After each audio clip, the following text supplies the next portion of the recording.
আলহামদুলিল্লাহ, আলোচনা চলতেছিল যেসব কারণে রোজা ভাঙ্গে না এবং মাকরুহ হয় না। যেসব কারণে রোজা ভাঙ্গে না এবং মাকরুহ হয় না, রোজার কোনো ক্ষতি হয় না, এই কারণ আলোচনা চলতেছিল। তা আমার প্রিয় ভাইরা, আমার প্রিয় বোনেরা, মাসালাগুলা শুনে প্রচার করে দিবেন আবার সকল মুসলমান ভাই ও বোনেরা যেন মাসালাগুলা পড়তে পারে, শুনতে পারে। মিডিয়ার মাধ্যমে, ফেসবুকের মাধ্যমে এবং যার যার বাসায় এগুলা আলোচনা করবেন মা বোনদের কাছে। আর যাদের ফেসবুকে ইউটিউবে যাবে তারা লাইক কমেন্ট শেয়ার করে দিবেন সওয়াবের নিয়াতে। সর্বোপরি কথা ভাই, মাসালাগুলো আমাদের দিলের কান দিয়ে শুনতে হবে, নিয়াতের সওয়াবে শুনতে হবে। তো যেসব কারণে রোজা ভাঙ্গে না এবং মাকরুহ হয় না, এই আলোচনা চলতেছিল। ঠিক যেখান থেকে আলোচনা বাকি আছে সেখান থেকেই আলোচনা করব ইনশাআল্লাহ। বাকিটা আল্লাহর ইচ্ছা। মুখে থুতু আসলে গিলে ফেলা। যখন মুখে থুতু আসবে, যদি ওই থুতু গিলে ফেলা হয়, খাওয়া হয়, তাহলে রোজা ভাঙবে না। আমরা ছোটকালে শুধু থুতু ফেলে দিতাম। থুতু ফেলতে ফেলতে গলাটা শুকিয়ে যেত। পরে বলতাম, মা, আব্বা, রোজা রাখতে অনেক কষ্ট হইতেছে। বলে, থুতু ফেলো কে? থুতু গিলে ফেলবে। আমরা বলতাম, না, থুতু গিললে তো রোজা ভেঙে যাবে। তা ছোটোকালে বুঝতাম না। তা এখন কোরআন হাদিস পড়ার পরে, মাসালা জানার পরে বুঝতে পারলাম, মুখে যতই থুতু আসুক গিলে ফেললে রোজা ভাঙবে না এবং মাকরুহ হবে না। যত পারেন মুখের থুতু গিলে ফেললে রোজা ভাঙবে না। যে কোনো ধরনের ইনজেকশন বা টিকা লাগানো, তবে রোজার কষ্ট যেন বোধ না হয় এ উদ্দেশ্যে শক্তির ইনজেকশন বা স্যালাইন লাগানো মাকরুহ। বুঝে আসছে ভাই? যে কোনো ধরনের ইনজেকশন বা টিকা লাগালে রোজা ভাঙবে না, রোজার কোনো ক্ষতি হবে না, তবে রোজার কষ্ট যেন না হয়।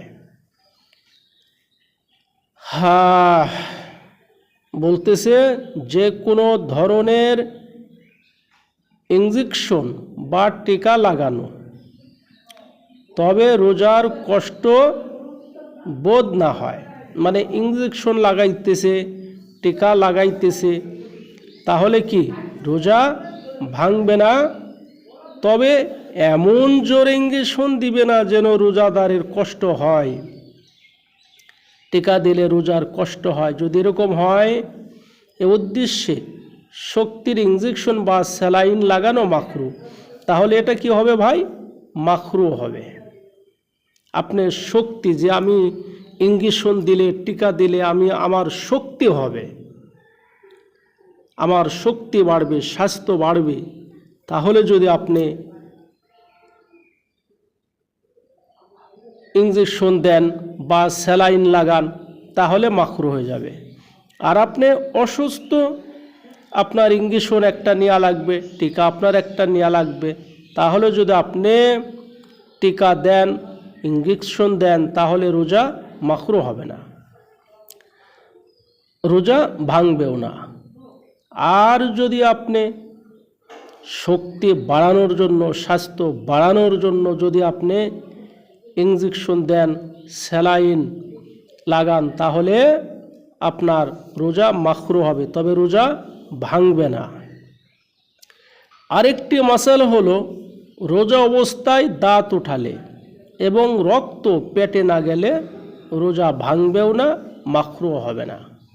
আপনার কি ভাই দাঁত নড়ছে, ছোটোকালে আমরা দাঁতে সুতা বেঁধে দাঁত আমরা নড়াইতাম, মা বোন ওই সুতার দাঁতের গোড়ায় সুতা বেঁধে দিত, যে সুতা ধরে টানতে থাকবা, দাঁত নড়াইতে থাকবা, তা নড়াইতে নড়াইতে দাঁত উঠত। আবার কতগুলা চাল খেতে দিত, যে বেশি বেশি করে চাল খাও, চাল খাইতে লাগলে চাইলে চাপ দিতে লাগলে দাঁত ভেঙে যাবে, পড়ে যাবে। হ্যালো, কৌশল ছিল মা বোনদের। তাহলে ভাই আমরা বুঝতে পারলাম রোজা অবস্থায় দাঁত উঠালে এবং রক্ত পেটে না গেলে রোজা কোনো ক্ষতি হবে না। আপনি রোজার দিনে দাঁত উঠাইছেন, রক্ত বের হয়েছে, কিন্তু রক্ত আপনার পেটের ভিতরে যায় নাই, গলার নিচে রক্ত নামে নাই, তাহলে আপনার রোজা ভাঙবে না, মাকরুহ হবে না। আর দাঁত ওঠানোর কারণে রক্ত বের হয়েছে, সেই রক্ত আপনার পেটে চলে গেছে, তাহলে কিন্তু রোজা ভেঙে যাবে। ইচ্ছাকৃতভাবে যদি রক্ত গিলে ফেলান রোজা ভেঙে যাবে। আর পেটে যায় নাই, রক্ত গলার নিচে নামে নাই, তাহলে আপনার রোজা ভাঙবে না ইনশাআল্লাহ।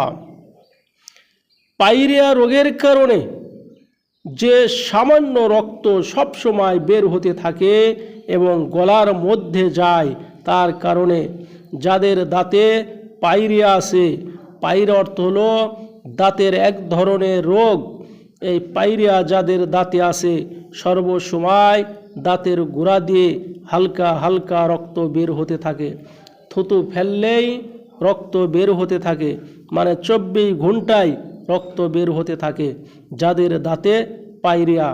তা আমার প্রিয় ভাইরা, আমার প্রিয় বোনেরা, যাদের দাঁতে পাইরিয়া আছে একটা ওষুধ আছে, ওষুধটা হলো মাজনের সাথে, যে কোনো কয়লার মাজন হোক, ছাই মাজন হোক, অথবা যে কোনো পাউডার হোক, দাঁতে মাজনের সাথে যদি আপনি সামান্য পরিমাণ পিপারম্যান যদি আপনি একটু পাউডারের ভিতরে মিক্সার করে আপনি যদি দাঁত মাজেন, কয়েকদিন দাঁত মাজার পরে আপনার দাঁতের পাইরিয়া ভালো হয়ে যাবে, দাঁতের রক্ত পড়া বন্ধ হয়ে যাবে, দাঁতের ঘা, পচরা, ফোলা, ব্যথা সব কিছু কমে যাবে ইনশাআল্লাহ।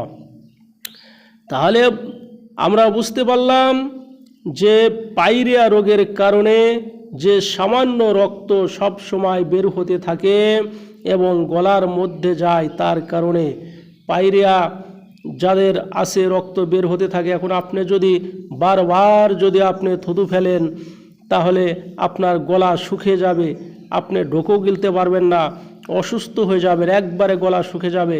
এই কারণে তো আপনি বারবার থুতু ফেলতে পারবেন না, আপনার থুতু গিলাই লাগবে, আর গিলার কারণে ওই থুতুর সাথে রক্ত আপনার পেটের ভিতরে চলে যাবে। আর এই পাইরিয়া রোগের কারণে যে সামান্য রক্ত সব সময় পেটের বের হতে থাকে এবং গলার মধ্যে যায়, তার কারণে। আর এই পাইরিয়া রক্ত যাদের সব সময়ই বের হতে থাকে, এই রক্ত যদি পেটে চলে যায় তাহলে আপনার রোজা ভাঙবে না ইনশাআল্লাহ। আর একটা মাসালা হলো সাপ ইত্যাদিতে দংশন করলে, সাপে আপনারে কামড় দিছে, বিচ্ছুতে আপনারে কামড় দিছে, তাহলে আপনার রোজা ভাঙবে না, আপনার রোজার কোনো ক্ষতিও হবে না ইনশাআল্লাহ। আর আরেকটি মাসালা হলো পান খাওয়ার পর ভালোভাবে কুলি করা সত্ত্বেও যদি থুতুতে লাল ভাগ থেকে যায়, আপনি পান খাইছেন, পান খাওয়ার পরে আপনার দাঁতে কি হয়েছে ভাই, দাঁতে না আপনার জিহ্বায় লাল রং লেগে গেছে, কিন্তু ভালোভাবে কুলি করছেন, ব্রাশ করছেন, তারপরেও আপনার জিহ্বায় লাল রং লেগে গেছে পানের, তাহলে রোজা ভাঙবে না, রোজার কোনো ক্ষতি হবে না।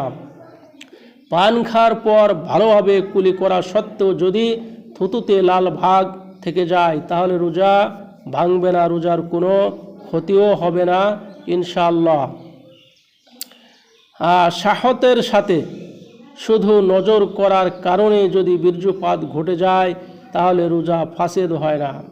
রোজা ভাঙবে না, তবে সাবধানতার সাথে ইচ্ছাকৃতভাবে যদি কোনো কায়দা বায়দা করে বীর্যপাত ঘটে যায় তাহলে কিন্তু রোজা ভেঙে যাবে।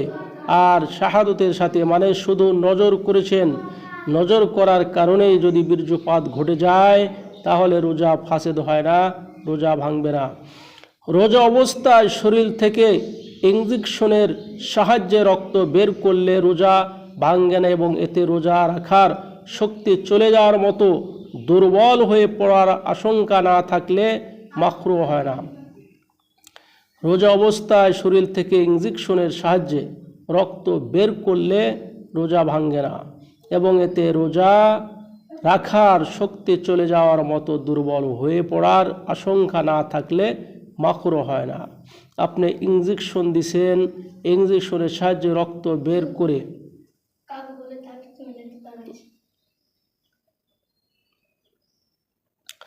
তাহলে রোজা কি ভাই? রোজা অবস্থায় শরীর থেকে ইনজেকশনের সাহায্যে রক্ত বের করলে রোজা ভাঙে না এবং এতে রোজা রাখার শক্তি যাওয়ার মতো দুর্বল হয়ে পড়া আশঙ্কা না থাকলে রোজা মাকরুহ হবে না। যদি রোজাদারের কষ্ট না হয়, রোজা যদি কষ্ট না হয়, দুর্বল না হয়ে যায় তাহলে রোজা ভাঙবে না, মাকরুহ হবে না। ইনশাল্লাহ এই ছিল আজকে ভাই আলোচনা। তা আল্লাহ পাক রব্বুল আলামিন আমাদের সকলকে আমল করা তৌফিক দান করুক। দয়া করে মেহেরবানি করে মাসালাগুলা আপনারা প্রসার করে দেবেন। ইনশাল্লাহ আগামীকালকে আলোচনা হবে যেসব কারণে রোজা ভাঙে না তবে মাকরুহ হয়ে যায়। আল্লাহ তাআলা তৌফিক দান করুক, আমিন।